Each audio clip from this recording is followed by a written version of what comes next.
Сәлем баршаңызға, каналыма қош келдіңіздер. Бүгін сүтпен осындай керемет, жұмсақ, жыртылмайтын, жабыспайтын құймақтарды жасаймыз.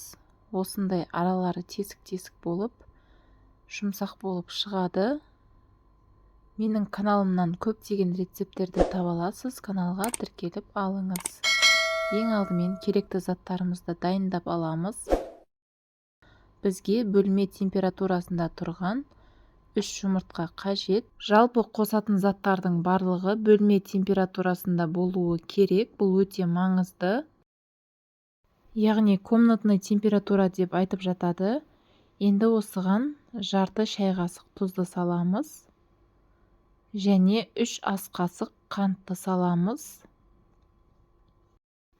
Венчиктің көмегімен жақсылап қантты ерітіп, көпіртіп араластырып аламыз.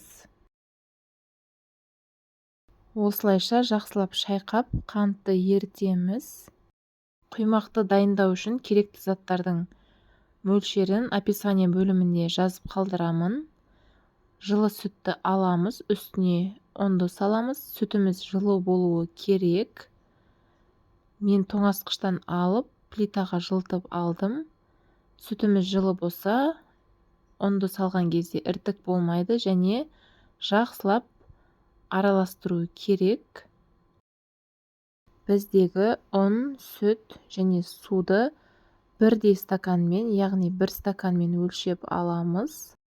Іртік қалмайтындай жақсылап араластырамыз. Ал енді ұнымызды өлшеген стаканға ыстық қайнап тұрған суды құямыз. Үстіне жарты шай қасық немесе одан да аз сода қосып, жақсылап араластырамыз. Осылай бөлек араластырып алған соң барып, суды массамызға құямыз. Және бізге керекті сұйық май, 3 ас қасық сұйық майды құямыз. Жақсылап араластырып аламыз. Міне осындай сұйықтау, тым сұйық емес, немесе қатты қою емес. Осындай масса шықты. Ал енді табамызды жақсылап қыздырамыз.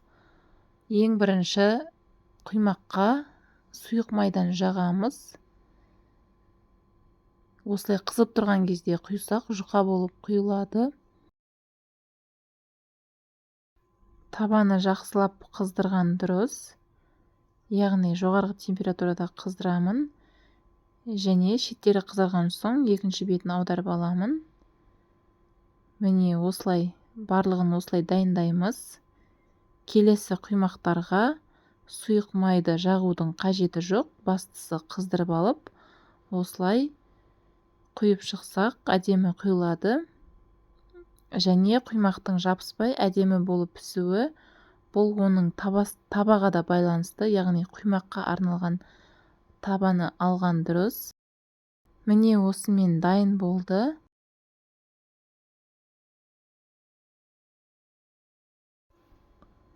Осылай аралары тесік-тесік болып, әдемі жұмсақ құймақтарымыз шықты.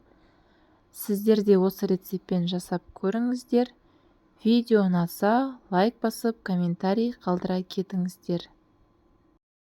Сіздерге видео ұнаса және пайдалы болсам, осы видеоны жақындарыңызбен, достарыңызбен бөлісе кетіңіз. Осылайша қазақша каналды қолдап, арнаның дамуына үлес қоса аласыз.